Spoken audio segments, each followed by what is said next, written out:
검사 측 공소사실 요지 진술하시기 바랍니다.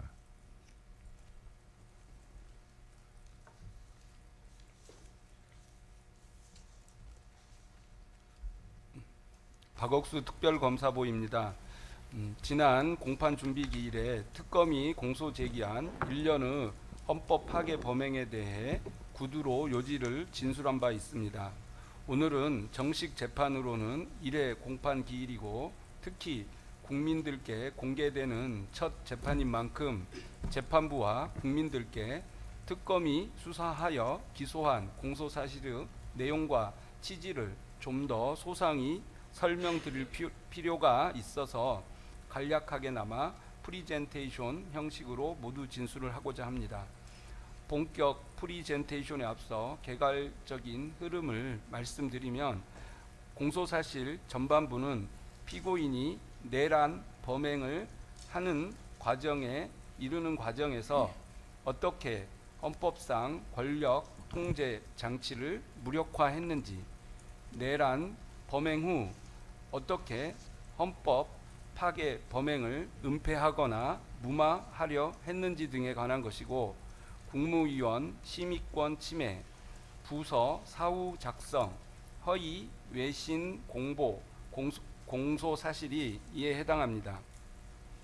공소사실 후반부는 내란 이후 형사사법 절차 무력화 시도에 관한 것이고, 법원이 내란 수사 및 재판을 위해 발부한 영장의 집행을 막기 위한 일련의 위법 행위가 대표적입니다.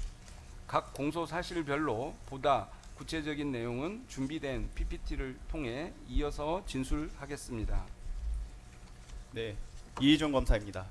지금부터 특별검사 모두 진술 프리젠테이션을 시작하겠습니다. 먼저 목차입니다. 보시는 바와 같습니다. 피고인을 비롯한 사건 관계인들의 신분과 지위, 국무위원 심의권 침해, 비상계엄 문서 부서 사후 작성, 외신기자 상대 허위 공보, 내란 수사 방해를 위한 비화폰 현출 방해 및 체포 방해 순으로 말씀드리겠습니다. 첫 번째, 피고인과 사건 관계인들의 신분 및 지위입니다. 피고인은 정부 수반으로서 모든 중앙행정기관의 장을 지휘 감독할 권한을 갖는 대한민국 제20대 대통령이었고, 이 사건 비상계엄과 관련하여 2024년 12월 14일 국회의 탄핵소추 의결에 따라 탄핵 심판이 청구되어 2025년 4월 4일 헌법재판소의 탄핵 결정으로 파면되었습니다. 그 밖에 이 사건 주요 관계인들로는 국무총리 한덕수, 국방부 장관 김용현, 대통령 비서실 부속실장 강희구 등이 있습니다. 또한 대통령 경호처 지휘부 및 근무자들로 경호처장 박종준, 경호처 차장 김성훈, 경호처 경호본부장 이광호, 경호처 가족경호부장 김신이 있습니다. 피고인의 국무위원 심의권 침해와 관련된 직권남용 권리행사 방해 범행에 대해 말씀드리겠습니다. 이 부분 공소사실은 피고인이 위헌 위법한 비상계엄을 선포하기 위해 헌법상 대통령 권한행사에 대한 내부 통제장치인 국무회의 심의를 어떻게 무력화했는지에 관한 것입니다. 즉, 피고인이 국무회의 심의라는 계엄의 형식적 외관을 갖추기 위해 국무회의 의사 정족수를 맞출 필요가 있었고, 이를 위해 일부의 국무위원들만 임의로 지정하여 연락하도록 하고, 의사 정족수가 채워지자 계엄 선포를 사실상 일방적으로 통보하여 심의에 참여하지 못한 국무위원들의 국무회의 심의 권한을 침해했다는 것입니다. 방금 말씀드린 내용 중 헌법상 대통령 권한 통제 장치에 대해 설명드리면, 우리 헌법과 계엄법은 비상계엄을 선포하는 경우 사전에 국무회의 심의를 반드시 거치도록 하여 국무회의 심의가 대통령의 자의적 독단적인 권한 행사를 사전에 견제하는 실질적인 통제 절차로 기능하도록 하고 있습니다. 또한 우리 헌법은 대통령의 국법상 행위는 문서로서 하도록 규정하고 있으며, 여기에 국무총리와 관계 국무위원이 부서하여야 합니다. 이는 대통령의 권한 행사를 명확하게 하고 그 책임 소재를 확실하게 하기 위한 것으로 헌법상 요구되는 기관 내부의 권력 통제 장치에 해당합니다. 이 부분 공소사실은 국무위원들의 국무회의 심의 권한이 침해되었다는 것이기 때문에 헌법상 법률상 국무위원에게 그러한 권한이 있다는 점에 대해 설명드리겠습니다. 헌법, 정부조직법, 그리고 국무회의 규정에 의하면 의안은 의결사항과 보고사항으로 구분됩니다. 보고사항으로 규정된 내용은 현재 상황에 대한 단순 전달에 불과하고, 그 외의 사항에 대해서는 국무위원들에게 의결권까지 인정된다고 할 것입니다. 비상계엄이라는 국가중대사가 단순 보고사항이라고 볼 수 없음은 자명합니다.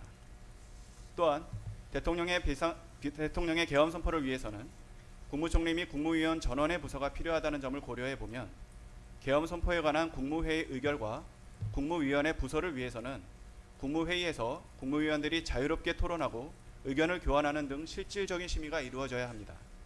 따라서 국무위원들이 계엄 선포에 관한 국무회의에 참여하여 심의할 권한은 헌법 및 법률에 따라 부여된 권한에 해당합니다.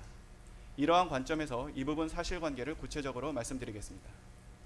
국무회의는 헌법상 최고의 정책심의기관이고 국가의 원수이자 행정부의 수반인 대통령은 이러한 국무회의의 의장으로서 국가 중요 정책이 충분히 심의되도록 국무회의를 운영할 의무가 있습니다. 그러나 피고인은 헌법 및 계엄법에 따른 비상계엄 선포 요건이 충족되지 않았음에도 2024년 12월 3일 22시부로 대한민국 전역에 비상계엄을 선포할 계획을 가지고 있었고 같은 날 20시경 국무총리 한덕수와 국무위원 5명, 즉 외교부 장관 조태용, 통일부 장관 김영호, 법무부 장관 박성재, 행정안전부 장관 이상민만 모인 자리에서 비상계엄을 선포할 것이라고 했습니다. 그 다음 피고인은 국무회의에 심의를 거친 것처럼 의결 정족수 11명을 맞추기 위해 임의로 6명의 국무위원들을 특정하여 소집을 통지했고 나머지 7명의 국무위원에게는 소집 통지를 하지 않았습니다. 6명의 국무위원에 대한 추가 소집 통지는 2024년 12월 3일 21시 14분경부터 21시 54분경까지 순차적으로 진행이 됐는데 그 당시 이들에게 비상계엄 선포 계획이나 국무회의 소집 이유 등은 전혀 알려주지 않았습니다. 피고인은 2024년 12월 3일 22시 16분경 중소벤처기업부 장관 오영주가 대통령실에 도착해서 국무회의 의사정족수인 11명의 출석 여건이 충족되자마자 일방적으로 비상계엄 선포를 하겠다고 통보한 후 정상적인 심의 없이 약 2분 만에 회의를 종료하고 22시 27분경 비상계엄을 선포하였습니다. 결국 피고인은 이와 같이 비상계엄을 선포하는 데 있어 국무회의 의장으로서 비상계엄 선포 관련 국무회의를 소집하고 주재할 권한을 남용하여 국토교통부 장관 박상우, 산업통상자원부 장관 안덕근, 교육부 장관 이주호, 과학기술정보통신부 장관 유상임, 국가보훈부 장관 강정혜, 문화체육관광부 장관 유인촌, 환경부 장관 김환섭, 고용노동부 장관 김문수, 해양수산부 장관 강도형이 국무회의에서 비상계엄 선포 관련 안건을 심의할 권리 행사를 방해하였습니다.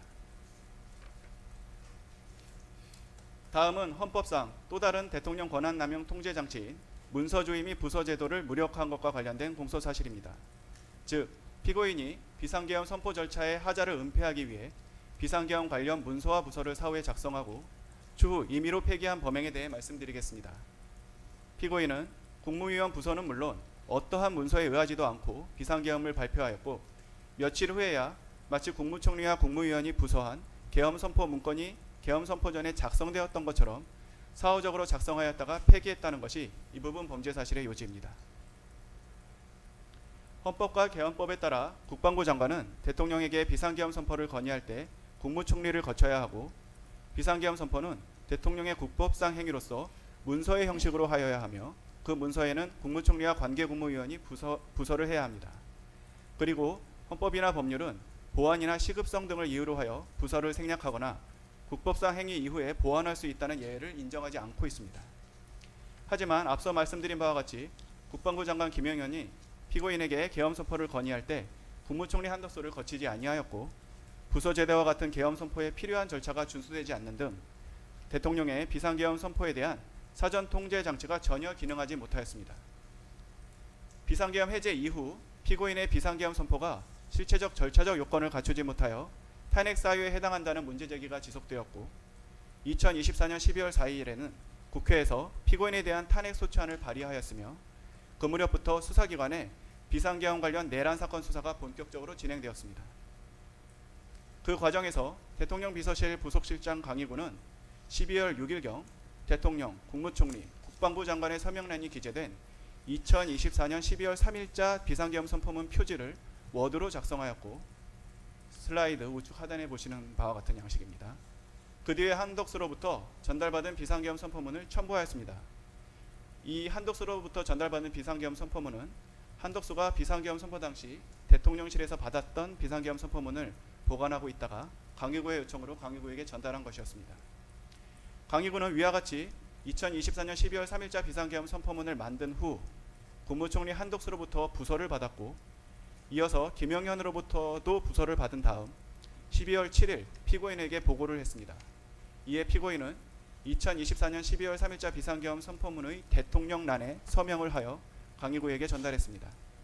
즉 슬라이드 우측 하단과 같은 양식의 문서에 국무총리, 국방부 장관, 대통령이 각각 서명한 형태의 문건이 사후적으로 작성되었고, 보시는 문건 내용처럼 마치 피고인이 2024년 12월 3일 22시경 비상계엄 선포라는 국법상 행위를 국무총리와 관계 국무위원이 부서한 문서로서 해서 헌법 절차가 준수된 듯한 허위 외건이 만들어졌습니다. 강의구는 이와 같이 피고인이 서명하고 한덕수, 김영현이 부서한 2024년 12월 3일자 비상계엄 선포문을 대통령 비서실 부속실에 보관하였습니다. 결국 피고인은 강의구, 한덕수, 김영현과 공모하여 마치 대통령의 국법상 행위인 비상계엄 선포가 국무총리와 국방부 장관이 계엄 선포 전 부서한 문서에 의해 이루어진 것처럼 보이게 하거나, 비상계엄 관련 탄핵 또는 수사 절차 등에 행사할 목적으로 대통령이 서명하고 국무총리와 국방부 장관이 부서한 2024년 12월 3일자 비상계엄 선포문을 허위로 작성하고 그 무렵 이를 대통령 비서실 부속실에 보관하는 방법으로 행사했다는 것입니다. 다음입니다. 한편 12월 4일 야당이 발의한 피고인에 대한 탄핵 숙처안이 12월 7일 투표 불성립으로 폐기된 가운데 12월 8일 07시 22분경 김영현이 비상계엄 내란 사건으로 긴급 체포되는 등 수사기관의 비상계엄 관련 사건에 대한 수사가 본격적으로 진행되자 한덕수는 12월 8일 08시 30분경 강의구에게 전화하여 사후에 문서를 만들었다는 것이 알려지면 또 다른 논쟁을 낳을 수 있으니 내가 서명한 것을 없었던 것으로 하자고 요청했습니다. 피고인은 12월 10일 강의구로부터 이러한 한덕수의 요청을 보고받자 강의구에게 총리의 뜻이 그렇다면 그렇게 해라 라고 말하여 사후적으로 작성한 비상계엄 선포문의 폐기를 승인하였고, 강의구는 피고인의 승인에 따라 2024년 12월 3일자 비상계엄 선포문을 폐기하였습니다. 이로써 피고인은 한덕수, 강의구와 공모하여 대통령 기록물인 대통령이 서명하고 국무총리와 국방부 장관이 부서한 2024년 12월 3일자 비상계엄 선포문을 무단으로 손상함과 동시에 공무소인 대통령실에서 사용하는 서류인 2024년 12월 3일자 비상계엄 선포문을 손상했다는 것입니다. 다음으로 비상계엄에 따른 정치적 사법적 위기를 타개하기 위해 허위의 공보를 하도록 한 직권남용 권리행사 방해 범행에 대해 말씀드리겠습니다. 이 부분 공소사실은 계엄의 실체를 덮고 우호적 국제 여론을 조성하기 위해 사실에 반하는 거짓 내용으로 공보를 했다는 것이므로 실제로 발령되었던 포고령과 그에 따른 조치가 범죄 사실의 전제가 됩니다. 보시는 포고령과 같이 계엄사령관인 육군참모총장 박안수는 2024년 12월 3일 23시 23분경 국방부 장관 김영현으로부터 건네받은 계엄사령부 포고령 제1호를 발령했습니다. 그 내용을 보면 제1항 국회와 지방의회 정당의 활동과 정치적 결사, 집회, 시위 등 일체 정치활동을 금한다는 부분은 헌법의 근본 원리인 민주주의와 권력분리 원칙을 위반하고 국회의원의 심의 표결권을 침해하는 것이고, 제2항은 언론 출파 집회 결사의 자유, 알 권리 등 여러 헌법상 기본권을 침해하는 내용입니다. 하단에서 영장 없이 체포, 구금, 압수수색을 할 수 있다는 부분은 헌법상 신체의 자유라는 기본권 보장의 핵심인 영장주의를 배제하는 내용입니다. 복잡한 헌법 이론을 따지기에 앞서 그 자체로 헌법에 반하는 내용들입니다.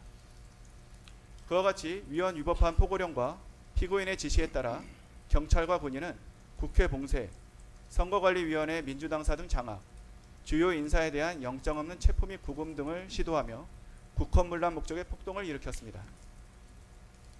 피고인은 비상계엄 해제 이후 비상계엄 관련 내란 사건으로 수사가 임박하고 국회에서도 탄핵소추안을 발의하자 이러한 비상계엄 관련 내란 범행을 정당화할 목적으로 비상계엄이 적법한 절차에 따른 것으로 거짓 홍보하기 위하여 2024년 12월 4일 오후경 대통령실 해외홍보 비서관 겸 외신 대변인 하태원에게 PG, 프레스 가이던스를 작성하게 하고 이를 외신에게 전파하도록 지시하였습니다. 대통령 비서실 직제 등에 따르면 하태원은 외신 브리핑, 외신 보도 분석, 오보 대응, 외신 대변인 협의체 운영, 국제행사, 외교행사, 해외 순방 관련 내외신 공보 대응 등의 직무를 담당하고 있습니다. 피고인이 하태원에게 작성하도록 한 피지의 내용은 아래와 같습니다. 국회의원 과반수의 비상계엄 해제 요구 요건을 알고 있었지만 의원들의 국회 출입을 통제하지 않았다. 국회가 동의 여부를 판단할 수 있도록 국회의원의 본회의장 진입을 막지 않았다. 대통령으로서 헌정 파괴 세력으로부터 자유민주주의 헌법 질서를 지키기 위한 액션은 했지만 합헌적 틀 안에서 행동을 취했다. 현재의 국정마비 상황을 일단 타개하고 질서를 회복하기 위한 것이 목표였다. 헌정 질서 파괴의 뜻은 추호도 없었다는 내용이었습니다. 그러나 앞서 말씀드린 바와 같이 이러한 피지의 내용은 명백히 허위였습니다. 피고인은 국회의 비상계엄 해제 요구 결의를 막을 목적으로 비상계엄을 선포한 직후 국회 주변에 경찰을 동원하여 국회 출입을 전면 차단하였고 군인들을 국회로 출동하게 한 뒤 국회의원을 본회의장에서 끌고 나오도록 지시했으며 헌법과 법률에서 정한 요건과 절차를 위반하여 비상계엄을 선포하였고 국헌을 문란하게 할 목적으로 폭동을 일으켰고 그 모든 과정은 언론을 통해 중계되기도 했습니다. 그럼에도 피고인의 지시에 따라 하태원은 피고인이 알려준 허위의 사실을 피지로 작성한 후 AP통신, AFP, ABC, CNN, 뉴욕타임스, 워싱턴포스트, 아사히신문, 요미우리 신문, 교도통신 등 외신기자에게 전화하여 피지에 기재된 허위 사실을 전달했으며 외교부 부대변인 유창호에게도 외신기자에게 피지 내용을 전달하게 했습니다. 이는 오로지 사실에 입각해 업무를 수행할 의무가 있는 외신 대변인에게 허위 공보라는 의무 없는 일을 하게 한 직권남용 범행에 해당한다는 것이 이 부분 공소사실입니다. 다음 피고인의 내란 이후 형사사법 절차 무력화 범행에 대해 말씀드리겠습니다. 우선 내란 수사를 방해하기 위하여 행한 대통령 등의 경호에 관한 법률 위반 교사 범행에 대해 말씀드리겠습니다. 대통령 경호처 소속 공무원은 직권을 남용하여서는 아니 되고 대통령 경호처 차장 김성호는 경호처 소속 공무원에 대한 지휘 감독 권한이 있는 사람입니다. 12.3 비상계엄 해제 이후 2024년 12월 4일경부터 검찰, 공수처, 경찰 등 수사기관이 피고인과 공범들에 대해 내란죄 등의 수사에 착수하였다는 사실이 대대적으로 언론에 보도되었습니다. 그러자 피고인은 12월 7일경 대통령 경호처 차장이었던 김성훈에게 연락해서 수사받고 있는 그 세 사람의 단말기 그렇게 놔둬도 되느냐, 비아폰이 누군가의 손에 들어가서 함부로 쉽게 볼 수 있으면 그게 비아폰이겠냐, 쉽게 볼 수 없어야 비아폰이지, 조치해라, 그래서 비아폰 아니냐라고 말하면서 내란 우두머리 등 형사사건의 공범인 국군 방첩사령관 여인영, 수도방위사령관 이진우, 육군 특수전사령관 곽종근 이상 3명의 비아폰을 수사기관이 볼 수 없게 조치하라고 지시했습니다. 피고인의 지시를 받은 김성훈은 곧바로 비아폰을 관리하는 대통령 경호처 지원본부장 김대경에게 전화하여 대통령님이 말씀하시더라, 수사받는 세 사람 비아폰 그거 아무나 볼 수 있게 내버려두면 되겠냐고 하면서 조치하라고 하신다 라고 말하면서 여인영, 이진우, 곽종근의 비아폰 단말기의 통화기록 등 정보를 수사기관이 볼 수 없게 조치하라고 지시했습니다. 그러나 김대경이 조치를 계속하지 않자 12월 16일까지 계속해서 수차례에 걸쳐 접속 차단 조치를 해라, 내가 하라고 한 거 왜 안 하냐, 그냥 시키는 대로 하란 말이야, 왜 이렇게 말을 안 들어 등의 말을 하며 같은 지시를 계속하였습니다. 이로써 피고인은 피고인의 형사사건 공범들이 사용하는 비아폰 단말기의 통화기록 등 정보를 수사기관이 볼 수 없도록 하기 위하여 대통령 경호처 차장인 김성훈으로 하여금 지원본부장 김대경을 상대로 직권을 남용하여 부당한 지시를 하도록 교사했습니다. 다음으로 피고인에 대한 내란 수사 및 재판을 위해 법원이 발부한 체포영장 등의 집행을 무력화하기 위해 국가기관인 대통령 경호처를 동원하고 실제로 물리적으로 영장 집행을 저지한 범행과 관련된 공소사실을 말씀드리겠습니다. 이 부분 공소사실은 2024년 12월경부터 25년 1월경까지 법원이 피고인에 대해 2회에 걸쳐 발부했던 영장 집행을 방해하는 과정에서 일어난 범죄로 우선 기본적 사실관계부터 말씀드리겠습니다. 피고인은 2024년 12월 3일 비상계엄 이후 검찰 및 군검찰이 합동으로 구성한 특별수사본부, 공수처와 경찰, 국방부 조사본부가 합동으로 구성한 공조수사본부의 출석 요구에 단 한 차례도 응하지 않고 출석 불응을 반복하였습니다. 결국 법원은 2024년 12월 30일 피고인을 내란 우두머리 등 혐의로 체포할 수 있는 체포영장과 함께 피고인을 체포하기 위해 대통령 관저 등을 수색할 수 있는 수색영장을 발부하였습니다. 우선 2024년 12월 30일자 체포수색영장 집행과 관련된 특수공무집행방해, 직권남용 권리행사방해, 범인도피 교사 범행에 대해 말씀드리겠습니다. 법원이 발부한 영장을 집행하기 위해 공수처는 2025년 1월 3일경 앞서 말씀드린 체포영장 등의 집행을 시도했습니다. 그러나 피고인은 대통령 경호처 처장 박종준, 차장 김성훈 등에게 공수처는 내란죄 수사권이 없기 때문에 체포영장은 불법이므로 이에 응할 수 없다 라고 하면서 체포영장 등의 집행을 저지하라고 지시했고, 피고인으로부터 체포영장 집행을 저지하고 수사기관을 공관촌 내로 들여보내지 말라는 지시를 받은 박종준, 김성훈은 대통령 경호처 간부 회의 등을 통해 대통령의 방침이라면서 피고인의 지시사항을 전달하고 군경 병력 동원 계획, 차벽 설치 계획 등을 수립하여 영장 집행을 물리적으로 저지하기로 모의했습니다.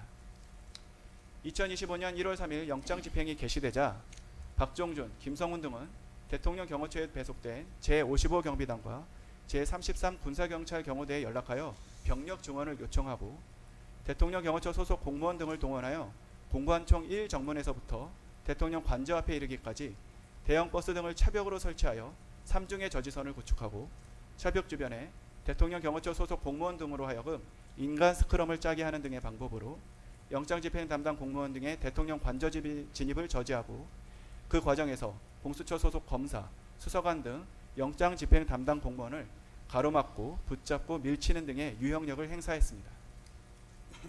법원이 발부한 영장을 집행하는 것은 재판을 집행하는 것이고, 재판에 대한 불복은 법률상 정해진 절차에 의할 수 있을 뿐 개인이 스스로 물리적으로 저지하는 이른바 자력구제는 허용되지 않는 범죄이기 때문에 특검은 피고인의 지시에 의한 위 일련의 행위를 특수공무집행방해로 공소제기했습니다.